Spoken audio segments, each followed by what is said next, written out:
안녕하세요, 말미잘 선생입니다. 자, 오늘은 여러분들에게 지금 이제 얼마 로스쿨 면접 시험이 이제 눈앞에 다가왔기 때문에 여러분들께 이제 그 로스쿨 면접의 실제를 좀 보여드리고, 그 다음에 로스쿨 면접을 어떤 식으로 실제 시험 문제를 만났을 때 어떻게 대처해야 되는가, 이런 부분들을 좀 전해드리려고 합니다. 그래서 오늘은 먼저 상위권 로스쿨, 그 중에서도 서울대 로스쿨 면접 문제를 하나 제가 직접 풀어드리는 걸 보여드리면서 면접 문제에 접근하는 방법 한번 확인해 보도록 하겠습니다. 교재 1권에 있는 50페이지를 함께 봐주시면 더 도움이 될 거라고 생각합니다.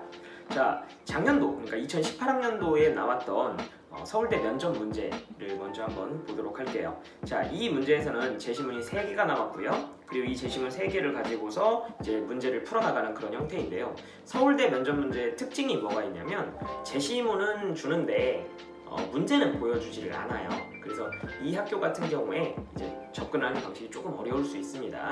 그래서 지금 먼저 이 문제를 보자면요, 첫 번째 제시문은 민주주의 국가에서 정부와 전문가를 믿어야 한다, 국민이 믿지 않으면 오히려 공익이 저해된다, 이런 식의 논리를 쓰고 있고요. 두 번째 제시문에서는 엘리트와 국민 사이에 격차가 점점 벌어지고 있다, 이런 제시문이 나왔고요. 세 번째 제시문에서는 핵무기 같은 핵무기 도입 결정 같은 거를 예로 들어가면서 만약에 과학기술이 가치 중립적이라고 한다면 전문가가 결정할 수 있겠지만, 실제로는 가치 중립적이지 않고 어느 정도의 도덕적인 판단, 사회적인 판단, 윤리적인 판단이 존재한다라는 제시문을 주었어요. 그리고 나서 질문을 이렇게 했죠. 각 제시문의 핵심 주장을 한번 언급해봐라. 그러면 이제 이 3개의 제시문의 관계가 일단 드러나야 되겠죠. 그리고 이제 추가 질문으로 준 것이 뭐가 있었냐면, 제시문 1번에서 일반 시민들이 전문가 얘기를 믿어야 한다, 왜 믿어야 하는가 라고 한다면, 이 문제의 전체 의도를 먼저 생각해 봐야 됩니다. 민주주의 정부에서 라고 하는 말을 제시문 1번에서 주었거든요. 이걸 보면 알 수 있겠지만 전체적인 개념의 전제는 지금 민주주의라는 전제입니다. 그런데 문제는 이게 있죠. 민주주의라고 하는 말은 크게 보자면 두 가지 의미가 동시에 내포되어 있는 말이에요. 국민이 주인이 된다라고 했잖아요. 국민이 주인이 된다라는 말의 의미는 크게 두 가지가 있습니다. 하나는 뭐가 있냐면 국민이 자신이 진정으로 원하는 바를 실현하고 싶다라는 의미가 하나 있고요. 또 하나로는 국민 자신이 원하는 걸 실현해달라는 의미가 있어요. 그래서 이걸 우리가 크게 말하자면 뭐라고 표현할 수 있냐면 대의제 민주주의와 직접 민주주의라고 표현할 수 있는 거죠. 지금 그 논리에 따라서 간다면 이 주제의 가장 핵심적인 부분은 제 책에 있는 교재로 보자면 39번 배심제 논리하고 38번 사법 적극주의 논리를 중심으로 해서 이 논리를 끌어가는 거라고 생각하시면 되겠습니다. 그리고 나머지 챕터 2에 있는 민주주의 파트를 가장 중심으로 생각하는 문제가 되겠죠. 그래서 그 논리에 따라서 간다면 문제 2번에 나와 있는 제시문 1에 관련되어 있는 일반 시민들이 왜 전문가 의견을 믿어야 하는가 라고 말한다면, 그것이 국민주권을 실현하는 길이기 때문에 그렇습니다. 여기서 말하는 국민주권이라고 하는 건 국민은 자신에게 가장 도움이 되는 것, 가장 이익이 되는 것, 가장 전문적인 결정을 원한다 라는 개념이 되겠죠. 가장 좋은 예는 이제 이렇게 본다면 의사 정도가 되겠습니다. 왜 의사의 말을 따라야 되는가, 이런 정도가 되겠죠.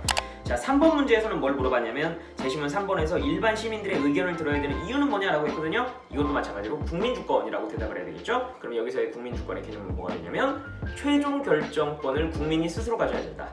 내가 결국은 책임을 지게 되니까 내가 스스로 결정해야 된다는 논리가 나오게 됩니다. 그리고 어려운 문제는 이제 4번으로 넘어가는 거죠. 4번에서 뭐라고 했냐면 핵무기 사례를 들면서 제시문 1번에서는 어떤 절차가 필요하고 제시문 3번에서는 어떤 절차가 필요하냐라고 질문을 했거든요. 그렇다라고 하면 이렇게 보겠습니다. 제시문 1번에서는 대의제 민주주의를 논하고 있기 때문에 가장 국민에게 진정으로 국민이 원하는 것은 무엇이냐 라고 하는 게 먼저 중심이 되고, 그 이후에 국민들에게 그것을 설득하는 과정이 붙게 되어 있습니다. 그러니까 기본적으로는 위원회라든가 이런 국민적인 어떤 전문성을 가지고 있는 조직들에 의한 토론, 그 다음에 그 전문 조직들에서 결정한 바를 국민들이 받아들인다라는 과정이 되거든요. 그러한 절차가 있어야 되고요. 제시문 3번의 논리에 따라가면 국민이 직접 전문가의 도움을 받아서 무엇을 한다? 토론을 한다라는 개념이 나와야 됩니다. 그러니까 2018년도에 가장 문제되었던, 그러니까 2018학년도니까 2017년도겠죠.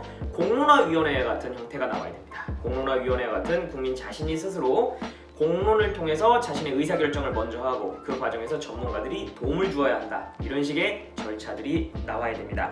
그리고 이제 5번, 6번, 7번 넘어가면서 나오는 문제들은 이제 그것을 갖다가 얼마나 잘 알고 있느냐라는 걸 확인하는 문제점이 되는데요.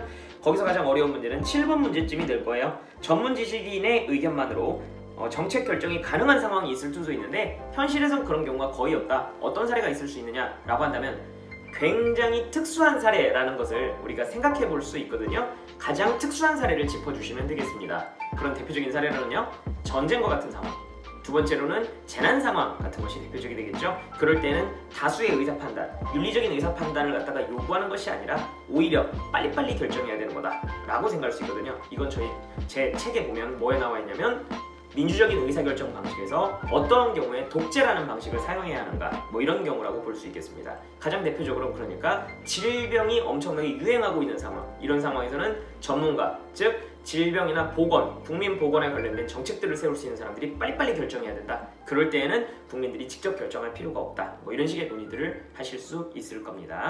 지금 서울대 문제를 전체적으로 한번 봤는데요. 이러한 과정을 전체적으로 다 자기 머릿속에 집어넣고 있어야 되거든요. 그래서 예를 들면 상위권 로스쿨들은 개별 주제에 대한 학습은 당연히 돼 있어야 돼요. 그리고 이 개별 주제들을 큰 관점에서 얼마나 잘 활용할 수 있느냐 라고 하는 것을 요구하는 문제다. 그러니까 여러분들의 대비 방법은 일단 첫 번째로는 제 교재에 있는 개별적인 주제들을 당연히 학습을 하셔야 되고요. 두 번째로는 그것들을 갖다가 큰 관점에서 논리적 흐름을 가지고서 이 목차의 개념으로 얼마나 크게 묶었다가 그리고 세부적으로 물어볼 때는 또 풀어낼 수 있는가, 이런 것들을 공부해야 된다라고 생각을 하시면 되겠습니다. 자세한 방법은 수업 같은 데에서 제가 좀 더 자세하게 말씀드리니까요. 더 궁금하신 분들은 그런 수업들을 참고하시면 되겠습니다. 여러분들이 좀 더 접근하는 방법에 있어서 로스쿨 면접에 도움이 되는 형태로 공부하셔서 합격하시기 바랍니다. 감사합니다.